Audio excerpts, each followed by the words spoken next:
Hello viewers, today's topic will be discussing laws of indices. Now let's focus on 9 raised to 2, or we could say 9 squared, where 9 is the base and 2 is the exponent or the power, or the index. Now the base is what is being multiplied, and the index is telling us how many times we are going to multiply our base. Now we'll be discussing the rules or the laws. The first one here says that a raised to 0 is equal to 1, for a is not equal to 0. This is saying to us that whatever number is raised to 0, our result will always be 1. For example, we have 6 raised to 0 and our result is 1. The second rule here says that when a is raised to x and it is being multiplied by a raised to y, our result will be a raised to x plus y. For example, we have a raised to 4 multiplied by a raised to 4. The bases were the same, the powers were added, and we ended up with a raised to 8. Now let's solve the second example. We have 6 cubed multiplied by 6 squared. The bases are the same, and we're going to add the powers, which will be 3 plus 2,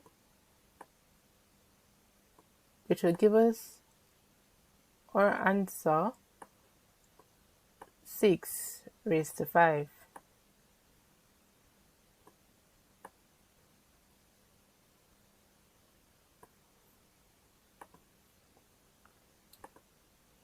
The next rule says when a is raised to x divided by a raised to y, our answer will be a raised to x minus y. The first example here, it shows a raised to 9 divided by a raised to 4, which was equal to a raised to 9 minus 4, which gave a result of 5. And if you realize, the bases were the same. For the second example, we have the same basis as before, so we're going to subtract our powers. So 6, we're going to take 5 from 6, which will be equal to 1, so our answer will be 10 raised to 1.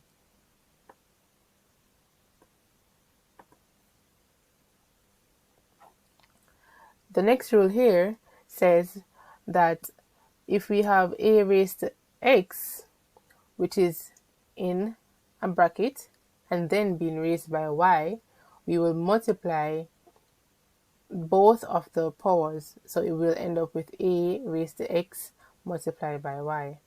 For example, we have a raised to 3, which is then raised to 5. We multiplied both the powers and we ended up with a raised to 15. For a second example, we're going to do the same. So we have 2, and we're going to multiply both powers.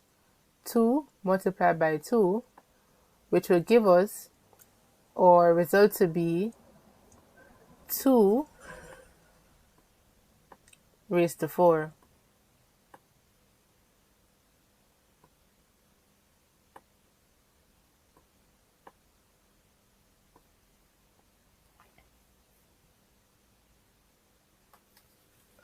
Another rule here shows us that when a is raised to negative x, our answer will be in a fraction form, and it will be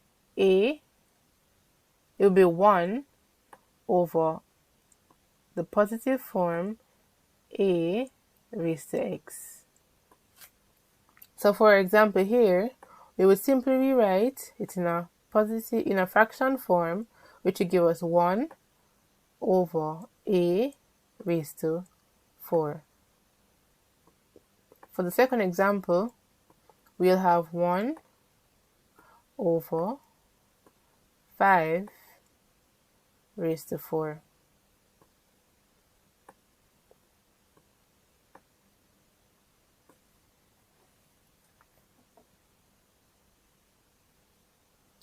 And The last rule we'll have here, it says a, when it is raised to x over y,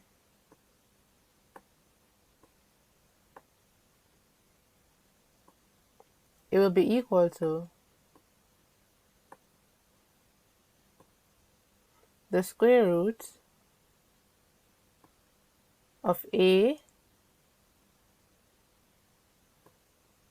raised to x. So the a will be raised to the numerator, and the denominator, which is the y, will be on the outside. Now we'll try an example. So we'll have a raised to 3/5.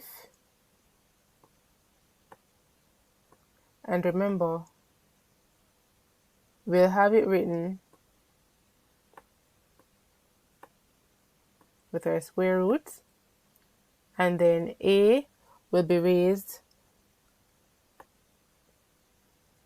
to the numerator, and the denominator will be written on the outside. Now I hope this video helped.